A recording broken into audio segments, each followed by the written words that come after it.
In response to Pillar 5 of the National Strategic Plan, whose concern is the emancipation of women, private, public sector, civil society, women organizations, Women in Business established WECONA as an all-inclusive platform of conversation and action centered by the need for 40% procurement set aside for women-owned businesses in public sector. For 2 days, business and government decision makers converge through panel discussions whose topics, among others, included access to funding, skills development, markets at the Department of International Relations and Cooperation. Very critical and catalyst for economic development, because if you early stage investment will come right after the entrepreneur has put down their own capital. We've always in the space we always say that once you've taken your money from your family, your friends, and other people, and the money has run out, now the first layer of people that will back your business are the angel investors. For example, in the last angel fund, one of our investee company, we were the first backer outside capital, and now they have so President Ramaphosa graced the inaugural WECONA, earlier launched by him in 2021, and explains its importance. The economic empowerment of women is truly transformational, with far-reaching benefits for our economy as well as the broader South African society. This second Women's Economic Assembly is about turning our words into action, and that is why I like the slogan here, a platform for deliberate action. It is about translating commitments that we have made into reality, and also turning promises into concrete action points, action projects, but opportunities, and also creating jobs for the women of South Africa. Hi, I'm Amina Abed, Head of Operations for FIRE, which is the Foundation for Franchising in Africa. At FIRE, we help empower women through education, funding, and support. We aim to make a real difference in the lives of people that need it most. One of the ways we are doing that is by encouraging and assisting international brands to enter the African market. This initiative will not only expand franchising networks into one of the fastest growing markets in the world, but also help brands make an invaluable social impact. So franchising creates job opportunities all around. One franchise creates 13 jobs, and we're empowering almost not just one woman, but 13 women above that. So it is a huge initiative, and we're very proud to be a part of it. Hi, my name is Ruben. I work for a dealership called Zito Cars, and we sell immaculate vehicles to mostly our black women that own small businesses. So just wanted to tell you about our dealership, where we sell great vehicles registered with the MIO, so no structural damage, no mileage tempered, and no stolen vehicles. Lifetime guarantees. So with the small businesses, our ladies that own them has actually come and bought beautiful vehicles as the BMW that you've seen now. They have bought them and they are happier than happy can be. The Public Servants Association is basically organizing in the public sector and some parastatals. So we are a union that is basically operating in that space. We work with the public servants.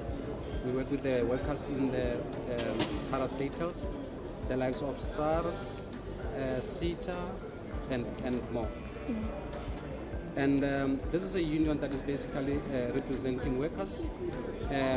We focus specifically on work-related matters, matters that impact on the workers on the ground. We negotiate on their behalf.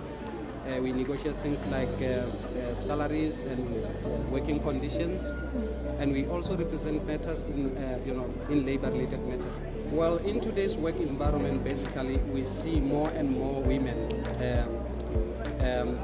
working. Unlike in the previous days where the majority of workers were basically men, things have changed now. We've got more women represented at the workplace, and obviously these are our members. And as the union that is taking care of its members and representing their members, and as we put our members' interest at heart, we are a union that is advancing the struggle of women. We are a union that is encouraging women to take up their place in the society. We are a union that is supporting women and advancing their rights. We are a union that is encouraging women to grow in the workplace. That is why you find most of the time we will be representing women where there will be disputes about issues of promotions and stuff like that. At PUNTLE, we meet Monday, Tuesday, Wednesday and Friday. We meet from 9 o'clock to 2:30. At PUNTLE, we do so funny things. We start by praying when we meet. After that, we do our exercises because we want to age gracefully. That is why we do our exercises in the morning. And on top of that, we thank God for keeping us till this far. When I started this club, it was so difficult because I only started with 3 grannies and 2 gentlemen. And sometimes I used to leave them, attend the meeting of elder people, and then during the day I'll phone, how are you doing? They'll say to me, okay, just relax where you are. We are busy doing our thing like exercising. We start now doing our handwork.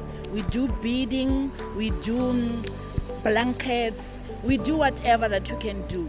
For us to meet is to try and alleviate poverty amongst ourselves, because sometimes we'll find that grannies are sitting at home without any food. So at the club we just collect money and then we buy bread, we make tea, so that when you go home you mustn't go home in an empty stomach. So that is why we're asking for people to sponsor us so that we can keep our grannies and grandpas busy.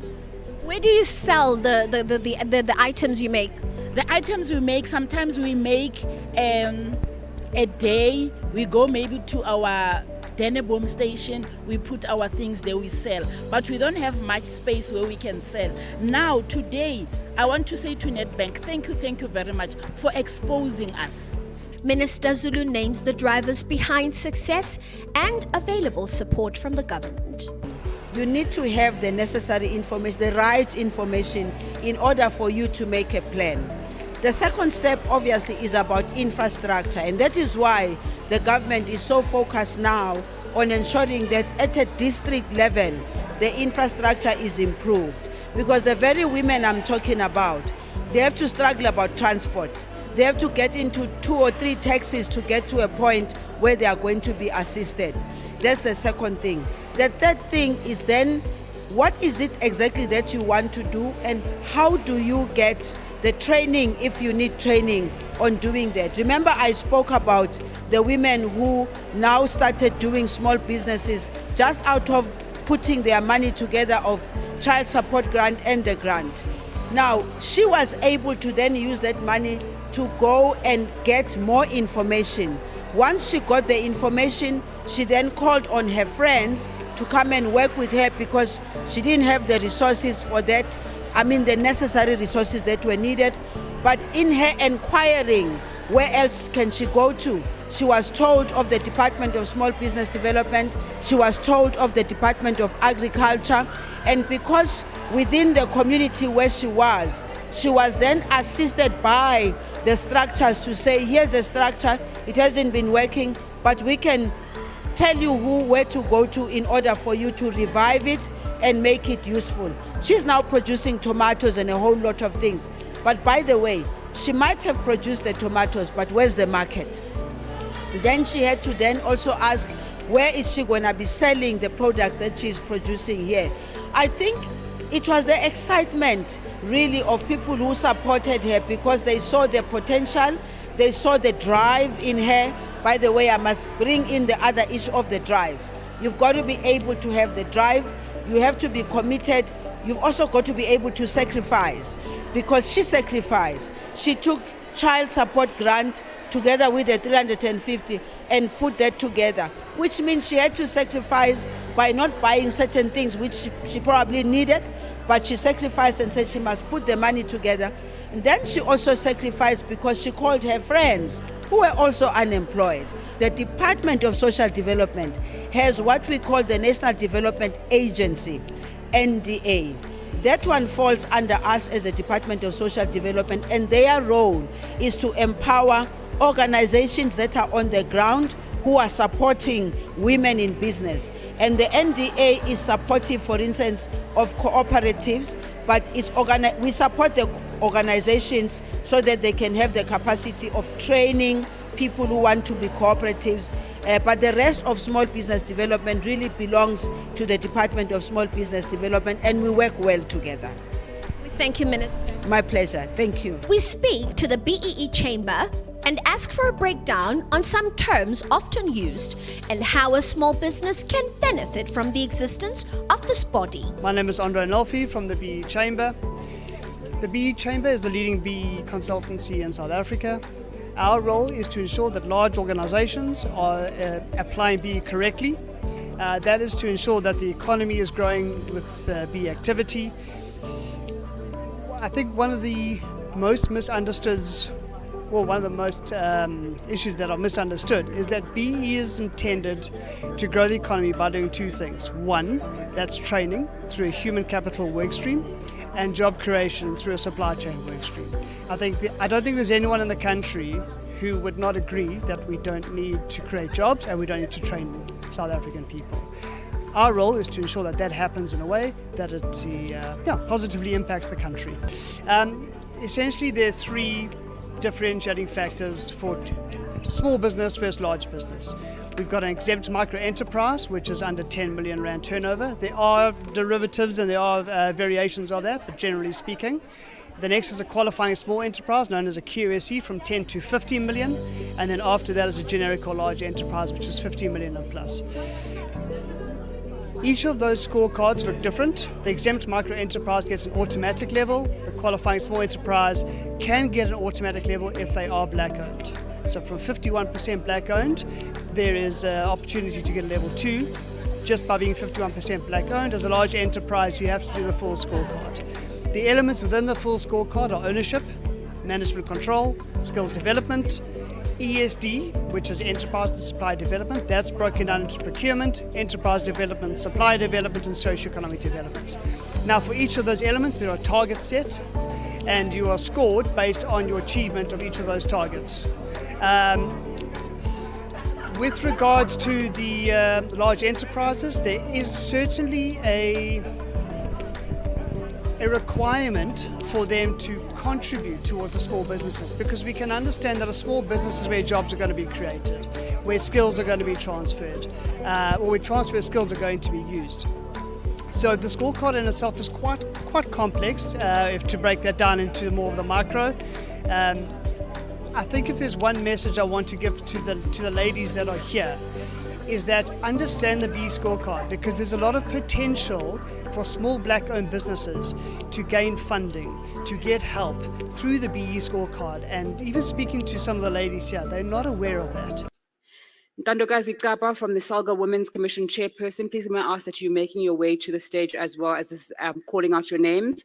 Mr. Mikhail Mabasa, who's from NAMSA, Claire Reid from Real Gardening, Mr. Eustace Mashimbe from Proudly SA, Mr. Letta Miller, the UN Women representative of SAMCO, Sean Goldsmith from the Franchising Association of South Africa, Joan Marie Fubs from the South African Farmers Development Association, and Ms. Ntutu Mutseha, who is a bee farmer. Organizations line up to pledge for WECONA. I'm Cassia Kulu. For business and entrepreneurial sector news, Connect World TV, Pretoria.